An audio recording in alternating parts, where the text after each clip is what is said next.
and welcome to today's video. In today's video, I wanted to talk a bit about my ADHD diagnosis, an update on that, and also go into more detail on how I got diagnosed as an adult and what kind of led me to this diagnosis. So, let's jump right in and first talk about my symptoms. So I've broken this into three sections of symptoms I've had from childhood, symptoms that I started to notice in my young adulthood, and then recent symptoms that were really starting to affect my life in a negative way. I just thought that would be the best way to kind of break this up, because as I was getting diagnosed, going through the diagnosis process, there was a lot of questions about when certain symptoms were showing up in my life. And I think it's a little bit interesting to take a look at all of that and what that all meant for me. So, symptoms I've had from childhood. A super hard time being organized. My room was always a disaster zone. My desk at school was always stuffed full. My backpack, everything. Organization was never one of my strong suits. So I had a very hard time being organized, and I had a hard time realizing what the problem was. I also had a lot of I don't want to say trouble with this, but a big symptom for me is hyperfocus. And in my childhood, this was a huge hyperfocus on books or whatever activity I was into at that time. So I would hyperfocus on reading, I would hyperfocus on painting, on drawing. Any little thing that I got into, I would hyper focus on it and then lose interest very quickly. Except for reading. Reading's the one thing that's always stayed, but hyper focus was a huge one in my childhood. Kind of mentioned this, but jumping from hobby to hobby, also a big issue. I would get into something, buy a lot of stuff for it, or get gifted a lot of stuff for it, and then lose interest very quickly and jump on to the next hobby. I had a hard time focusing on specific tasks, so if I had to, for example, clean my room or do the dishes, something like that, I would always end up getting distracted by other things. Cleaning my room would usually take a few days because I just would keep getting distracted by things that I would find as I was cleaning that I forgot that I owned. Difficulty paying attention. I did do very well in school as a child and a teen, but I did have a hard time paying attention. If I understood the material already, I could not pay attention as it was being taught to everybody else. So that was a big issue. A lot of my teachers would let me just read when I got bored, because I wasn't necessarily disruptive, but they could just tell that I wasn't paying attention anyway. Fidgeting constantly. I always have to be doing something with my hands, and this was very true in childhood. I would always have like a pencil, or I'd be biting my fingernails, or tearing apart an eraser, things like that, tearing apart paper, like constantly fidgeting with my hands. I would have memory problems, so I wouldn't be able to remember what I was doing. I would lose my train of thought constantly, things like that, as well as a huge issue with interrupting other people. Just not realizing that I shouldn't be interrupting because I'd get too excited to get out what I wanted to say. So that was a big issue. And then moving into young adulthood, so teenager all the way up to 18, 19, again, huge problems with hyperfocus. If I was doing something, that's all that I wanted to do. And if I got interrupted doing it, I would get frustrated very, very easily. Difficulty with no structure. So around this time, specifically around 1819 was when I went to university, and I was having a huge problem with the lack of structure in university, having to get myself to my classes. Being unable to manage my time was also a big one, and with that came procrastination because I wouldn't want to do something until the day before it needed to be done. Impulsive with money. This was very big. I had gotten a student loan and I had a hard time with wanting to spend all of my money or money that I didn't have. Luckily, with my student loan, it paid the school my tuition directly, and then I was just given the leftovers, so at least my tuition was paid. But I had a huge problem with being very impulsive with spending, and this also leaked into being impulsive with other decisions, so decisions about getting tattoos or my piercings, things like that. I would just be very, very impulsive about those decisions. And I did already mention this, but frustrated when interrupted with something, especially if it was something I was hyper focused on. I had a very short fuse where if I was interrupted while I was doing something, whether that was reading or playing a video game or whatever it happened to be, I would get very frustrated and angry at whatever interrupted me. And then more recently, these are the symptoms that got worse in 2020 and 2021 that made me start to seek diagnosis or start to seek answers to what was going on in my head. Memory problems was huge for me. So if you are new here, I was pregnant in early 2020 and had a baby in fall of 2020. That comes with memory problems as is. A lot of pregnant people suffer with having issues with memory, remembering specific tasks, remembering little things here and there.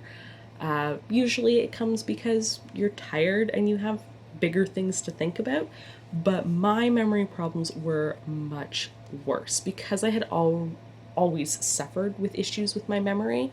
I was losing huge chunks of time. I would get up to do something, and as soon as I stood up, immediately forget what I was doing. It got really, really bad.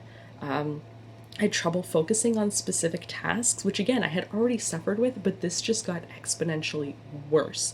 I could not do anything for any long period of time.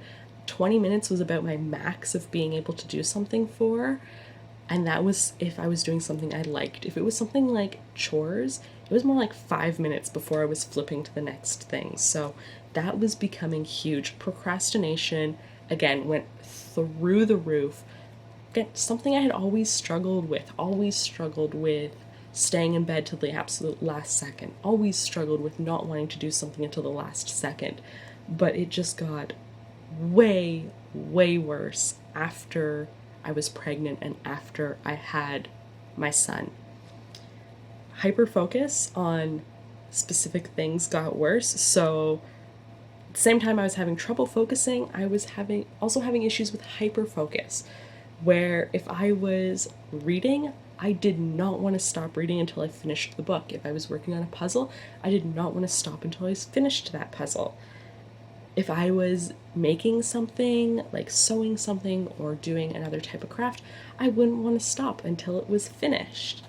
And that was a huge issue, especially when trying to care for a baby, because there's always going to be interruptions. And I was getting even more frustrated with those interruptions when I was hyper-focusing. And the kicker of all this executive dysfunction, I would know that a task needed to be done, knew that it had to be done, but just be unable to do it. I physically could not make myself do that task, no matter what it was, and no matter how important it was, unless it was something specific to do with my son, for example, changing him or feeding him. then it would get done, because in my brain I was like, well, this is the most important thing, I'm going to do it. But if it was something like making supper for myself, making food for myself, or doing the dishes, I just couldn't do it at all. And this was getting really, really bad for my life. All of these issues that were getting worse were making it so that I just couldn't function anymore. Even at a base level, like, it was terrible. I was going weeks without showering. I wouldn't brush my teeth for a month. It was bad. So then I was like, okay, something is wrong. I've got to figure out what's going on with me. So let's move into my timeline for being diagnosed. In spring of 2021, I started seeing ADHD content online and realizing that I was relating to it all and having the same struggles. A big one was on TikTok. I saw Struggle Care, and every single one of her videos that crossed my TikTok feed, I was going, that's me. That's me. That's me. And then other ones as well that would pop up every so often, and seeing that they were tagged with ADHD, I was going, well, but I don't have ADHD. Like, wouldn't that have been diagnosed as a child if I had it? It's just weird that I relate to these. I don't have ADHD. But the more I saw, the more I was realizing that, well, maybe that is the answer, especially when I started to see a lot of assigned female at birth people having had these issues and not being diagnosed because they aren't showing symptoms the same way an assigned male at birth person was showing symptoms. So at the time, I just kind of brushed it off, but it just stayed in the back of my mind that maybe this is my issue. And I started to implement a lot of suggestions from those people on how to manage ADHD symptoms, which I still didn't know if it was ADHD, but how to manage those symptoms, and it did work for me. So then July 2021 rolls around, and I'm at my doctor's office for an appointment for my son. We go to the same family doctor, and at the end of the appointment, she always asks me if I'm having any issues. If everything's good with me, we usually spend about 5 minutes at the end of his appointment talking about anything that I'm struggling with. And I finally mentioned it to her. I said, you know what? These are the issues I'm dealing with. My main one is my memory. My memory is becoming terrible. I can't remember to do anything.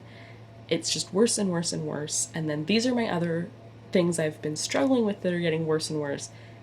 What is this? Is it ADHD? Is it something else? What is going on? There is something not right. I need to figure out what this is because I can't manage anymore. So I booked an appointment with her to have a formal appointment with her just about me, because this isn't something that we could solve within 5 minutes at the end of my son's appointment. So in late August 2021, I had a formal appointment with my doctor to fill out questionnaires. It took about an hour and a half, and then she sent me home with even more forms to fill out, even more questionnaires to fill out. Things like family history, stuff on like scale of 1 to 10, how much do you struggle with this? All sorts of things like that. I filled out, 8 different questionnaires, 9 different questionnaires. There was a lot of stuff that I filled out. Then in late September 2021, I had a follow-up appointment with my doctor where we went over the results of all of those questionnaires. At the time, my doctor went, yeah, ADHD, highly suspected. Like, I'm 90% sure that this is what you're struggling with, but she couldn't diagnose me. She had to refer me to a psychologist for diagnosis and treatment plan because I'm an adult. If she had to see me when I was a child and we had been going through this, she would have felt comfortable diagnosing me, but just because it's more complex as an adult, she didn't feel comfortable, so referred me to a psychologist. October 12th, 2021, I had my psychologist appointment, which I just want to mention here, I was on a 3-year wait list. That's the time that was quoted to me. She was saying it could be 3 months, it could be 3 years long, this wait list. But what happened was, I live in Canada, our Thanksgiving is in October. So the psychologist had a lot of cancellations around Thanksgiving, so she called me on Thanksgiving to ask if I was interested in an appointment in the next couple of days. And of course, I jumped at the opportunity because, again, I'm on this huge wait list and I wanted this to be figured out as soon as possible. So that's why my appointment with the psychologist was so close to the appointment with my doctor. That is an oddity that usually doesn't happen. I was just lucky enough that there was a whole lot of cancellations and I managed to squeeze in there. So I had this psych appointment. It was about 2 hours long. There was even more questions. I had questionnaires to fill out before the appointment as well, and a full evaluation where we went through everything, every little thing. Like, we went through my childhood, we went through teenage years, we talked about what I could and couldn't remember from growing up. Everything was explored. It was explored if I had ADHD, if it was anxiety, if it was depression, if it was childhood trauma, if it was PTSD. Everything was looked at with a microscope. And at the end of it, she diagnosed me formally with ADHD, said, I am 100% positive that this is what you're struggling with, so I feel completely comfortable diagnosing you with ADHD. She laid out a treatment plan for my doctor and forwarded that to my doctor to tell me to follow up with my doctor. November 2021 was my follow-up appointment with my doctor, where we scheduled blood work and an ECG, and then just talked a little bit more about the treatment plan that I would be going on if everything came back with my blood work and ECG normally.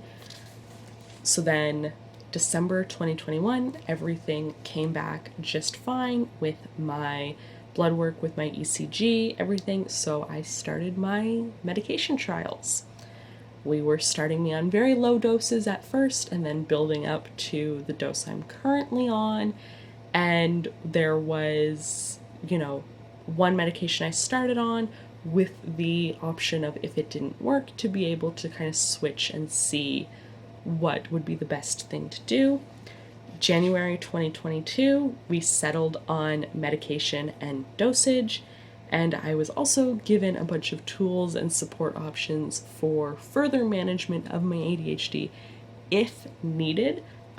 Ongoing, so stuff that's continuing to happen. I have bi-monthly appointments with my doctor. This is to make sure that the medication I'm on isn't causing me any horrible symptoms that I can't deal with. This is also to make sure that the medication I'm on continues to be the right medication for me, and otherwise just checking in on my mental state to make sure everything's okay. Some important notes here at the end. All of this was covered by OHIP, which is Ontario's Health Insurance Plan. I think that's what it stands for. Either way, it's just the general Ontario health insurance that everybody is provided as somebody living in Ontario. I'm 25, so I don't get any extra coverage from OHIP, but because I was referred to psychology through my family doctor, it was all covered. If I had have sought psychiatric care outside of my family doctor, then I would have to pay for it out of pocket. But because my family doctor was the one that recommended me to psychiatric care, everything was good and covered that way. I didn't have to pay anything for my diagnosis. I do have to pay for my prescription, but it's covered by my spouse's work insurance, so I only pay like $2 a month for it, which is so good because when I looked on my summary for the medication I'm on, it is about $100 a month. So very thankful for that. But yes, that is an important note. That is my journey of ADHD diagnosis as an adult. It was quicker than I thought it would be, mostly because there were so many cancellations with the psychologist that I was referred to. And I am managing my ADHD very well now. The medication I'm on is working great. I still have some symptoms that are causing me problems that I'm working through, but a lot of it has gotten a lot better. I do way less impulse buying and impulse spending. I'm able to focus better on random things, and I'm able to pull myself out of hyperfocus if I notice that I'm going down a hyperfocus rabbit hole. So definitely worth checking out if you feel like ADHD may be what you're struggling with. I hope this video could help somebody out there if you're questioning your own mental health, or if you're just wondering what the diagnosis process was like. For me, very easy, a lot easier than I thought it would be. Yes, there was a lot of forms to fill out.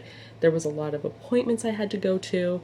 There was a lot of questions I had to answer, but all in all, it was a lot easier than I was expecting. I usually avoid doctor's appointments, but this process was very smooth, and I'm very happy with my management plan now. I know this is a bit of a longer video. Thank you for sticking here to the end. I hope it was informative for you, and I will see you in the next video. Bye.